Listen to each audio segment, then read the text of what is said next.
Hello, and welcome to Edupreneur webinar number 9. This is the final webinar in this titled Measure Your Success. For those of you that are here, I would love for you to share in the chat what your preferred name is. If you have a name for your business, share that with us. If you only have a business idea, we would love to know what that idea is, as well as give us the inspiration behind your business or idea. Tell us, what are your expectations of today? We are talking about your success. What do you expect to get out of today's webinar?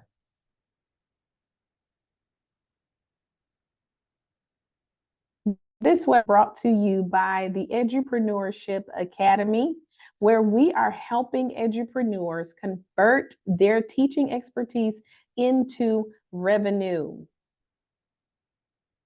I am Dr. Erica Jewell. I'm a practitioner, edupreneur, and researcher. I do hold a PhD in educational studies for diverse populations. I'm also a national board certified teacher as an exceptional needs specialist. This is the close of my 18th year in education. Of those 18 years, I have spent 12 years in urban public school settings, and this is my 11th year as an edupreneur. I love extending challenges. So for today's challenge, this is the final challenge. I challenge today to change your thoughts. Change your thoughts. If you're thinking, this isn't the right time for me, this isn't going to make a difference, this isn't innovative enough. If any of these thoughts are running through your mind, I challenge you to stop thinking this isn't. If that is in your thoughts, change your challenge you to say, this is, what is it? Not what it's not. Tell us what it is. Type that in the chat. This is, this is a great time to get started. This is, this is prime time. Type in the chat what your this is statement is. I do encourage you to be an active listener today. I know that there are many things that are pulling us in different directions, but I challenge you to be an active listener. I also expect and hope that you will participate in our conversation today. Take notes if you see the need. There will be some terminologies that are not familiar to you, possibly. So if you'd like to take notes, feel free to do that. And finally, if you have any questions, pop those in the chat, or you can come off mute and ask those questions. Our vocabulary, we do like to define what an edupreneur is. Now, this is my definition of an edupreneur. To me, an edupreneur is an educator with an entrepreneurial mindset. The word edupreneur is also used in place of teacherpreneur. Some people say teacherpreneur, some people say edupreneur. It's describing the same thing. I've also coined a phrase called the edupreneurial orbit. I consider your edupreneurial orbit to be a dynamic network of relationships and connections that you have with other people. This particular edupreneurial orbit is used to cultivate and enhance you personally as well as professionally. It is also meant to be a support and improvement mechanism for your business. And I firmly believe that all edupreneurs should have an edupreneurial orbit in order for their businesses to be successful and profitable. Okay, it is time for us to get into today's topic, measure your success. This is important for you as a business owner, or for those of you that are considering starting a business. You must measure your success. Today, I am going to discuss what actually is success, and then I'll explain why tracking success is important. And finally, I'll share different types of success metrics that you can utilize in your business. So let's start by talking about, what does success mean for your business? This is actually going to vary from person to person, from business to business. Success in my business may not look the same as success in your business. So, this is a question that I want you to really think about, reflect on, and answer. This is really a rhetorical question, something for you to define. What does success look like for you?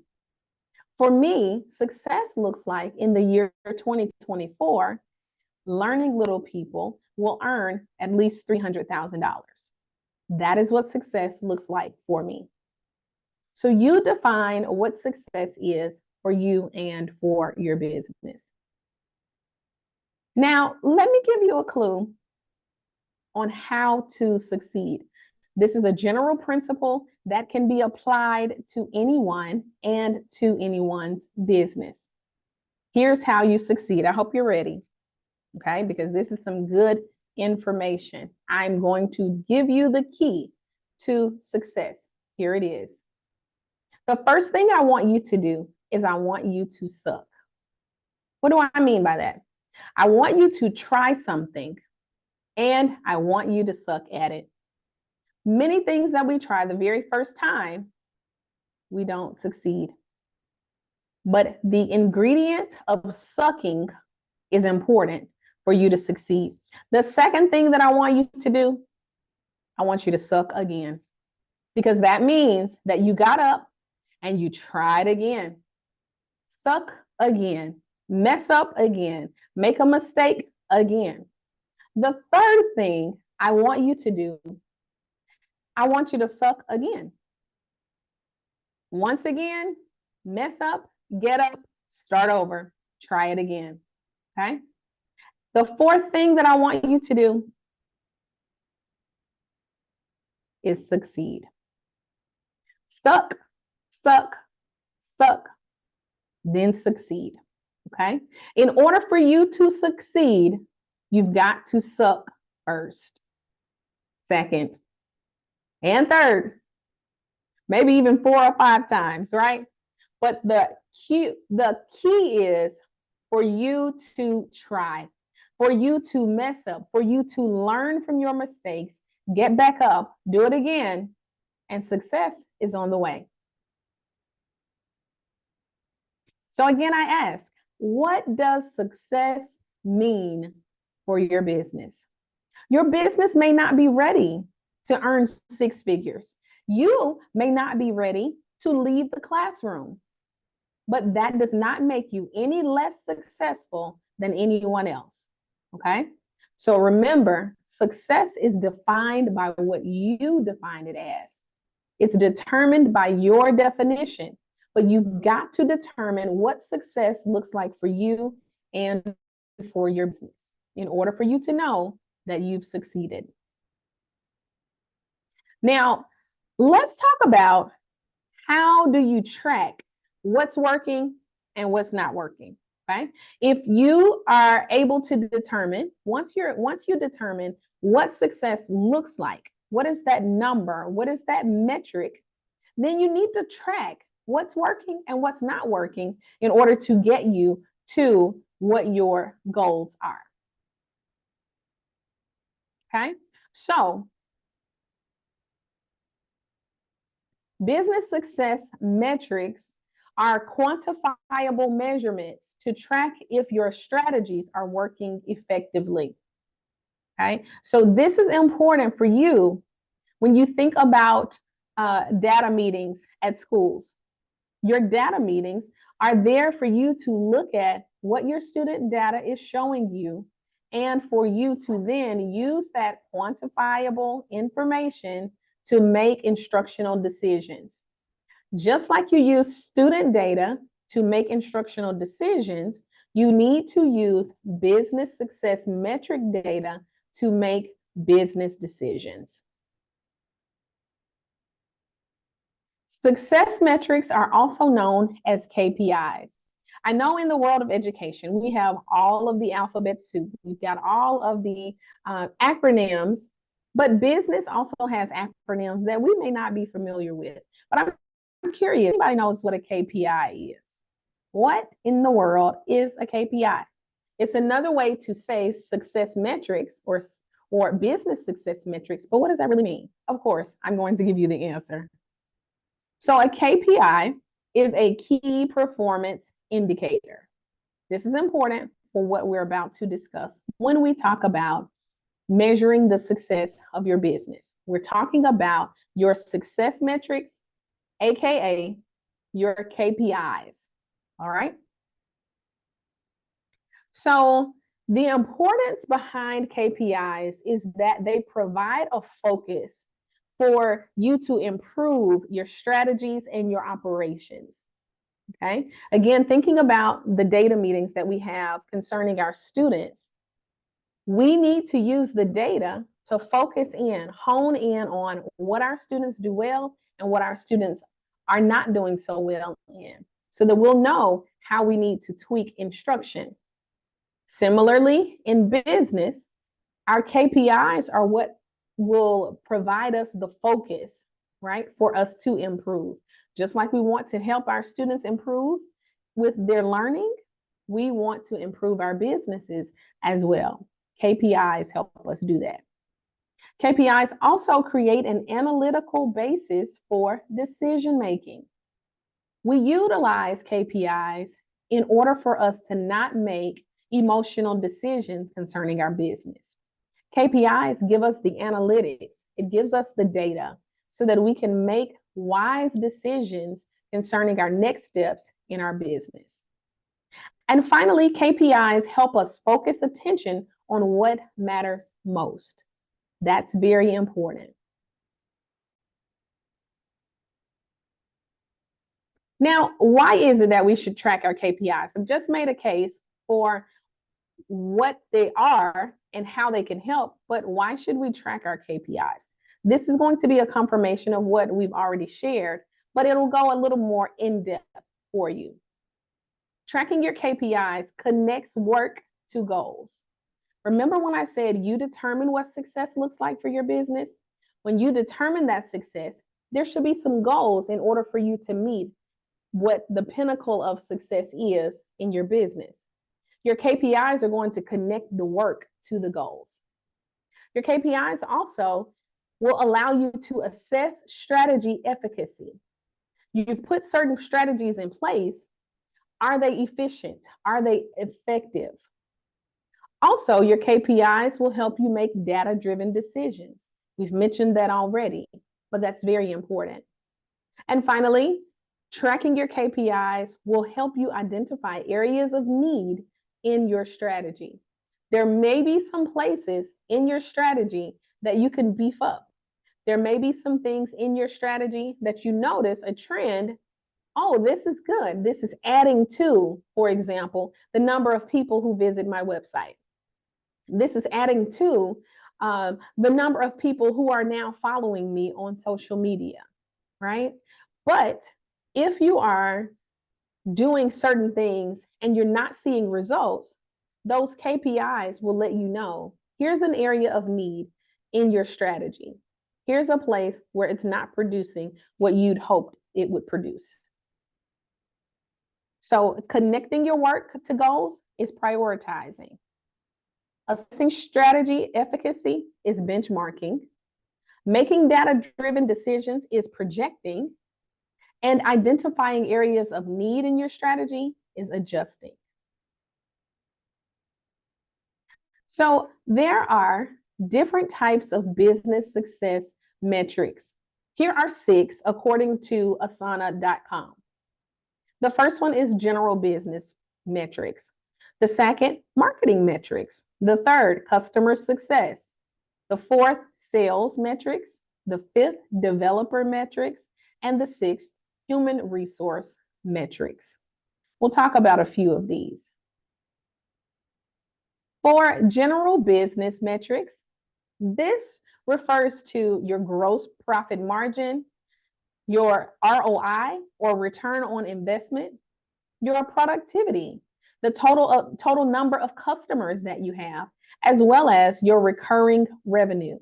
You want to know what is the data showing in these specific areas so that you'll know whether you need to tweak things, whether you need to pivot, whether you need to expand, or whether you need to do away with certain things that you've been doing, but they're not profiting you the way that you expected they would.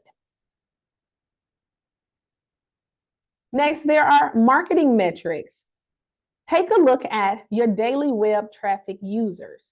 What do those numbers look like? Are they growing? Are they decreasing? Look at your new web traffic users. There's a difference there.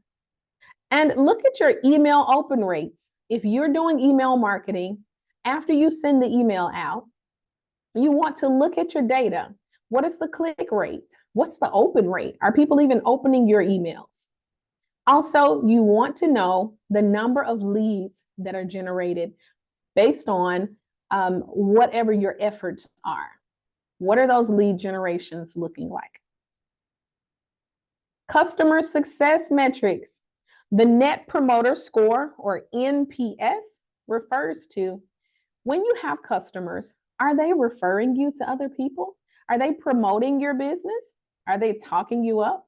So sometimes we as consumers may have completed surveys that ask, how likely are you to recommend this particular service or this particular product to someone else? That is giving them their Net Promoter Score.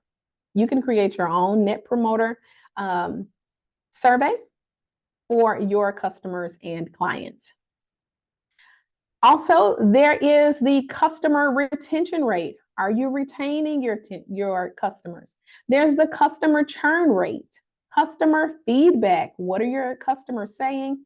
Average customer lifetime, and your customer lifetime value, or your CLV, also referred to as your LTV.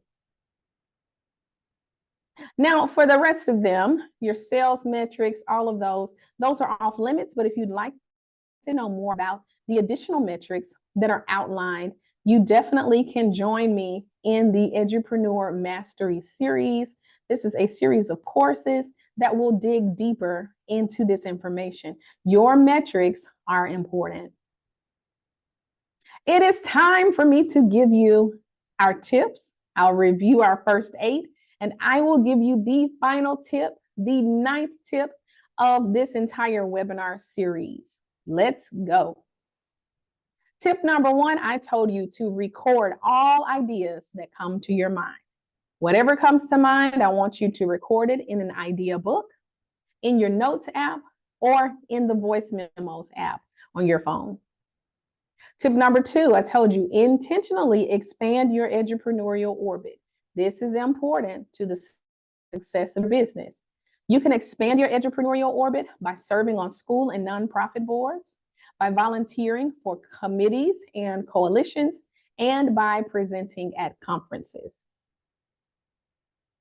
Tip number 3, I told you to give adult learners TMI. Not too much information, but TMI. T, time to process the information. M, movement opportunities. And I, interaction activities. Tip number 4, give your brand personality. This is very important for your brand to have its own personality. You can do this by defining and expressing your brand's values. Develop a unique brand voice and create visual identity and experiences. Tip number 5, market in reams, not just sheets. And my acronym for REAM is R, reach by sharing content across multiple platforms. E, engage with your audience to create a loyal community. A, amplify the impact by repurposing and cross-promoting. And M, measure your marketing effectiveness and optimize your strategies. Tip number C, say it's copyrighted. You tell people that your intellectual property is copyrighted by including the word copyright, then follow it by the copyright symbol. Then share the name of the copyright owner or the author of the work. The next thing you should do is add the year the content was published and then end with all rights reserved. Tip number 7, I told you to break free from the teacher poor mindset. You can do this by identifying your unique skills and expertise, researching the market rate for your product or service, determining your rate without undercutting your expertise, and communicating your fees and value with conviction. Tip number 8, don't be afraid to scale. Identify manageable steps. Seek guidance from your edupreneurial orbit, then invest in courses, workshops, and reading materials on scaling. Don't be afraid. And now it is time for tip number 9. Suck at it first. Remember I said suck, suck, suck, seed? Remember that? I have an acronym for the word suck. Yes, I want you to mess up, but I also want you to set clear and measurable goals. Then utilize key performance indicators, or those KPIs we discussed. Then collect and analyze your customer feedback. And finally, keep track of financial metrics and reports. And there you have it, our final tip. Tip number 9, suck at it first. We have completed all of our 9 webinars, and I am so excited about it. They're all done, all complete. This is the end for now. Thank you so much for joining me. I hope that these webinars have helped you, and I hope to see you in the future as you work on leveling up your business or getting it started.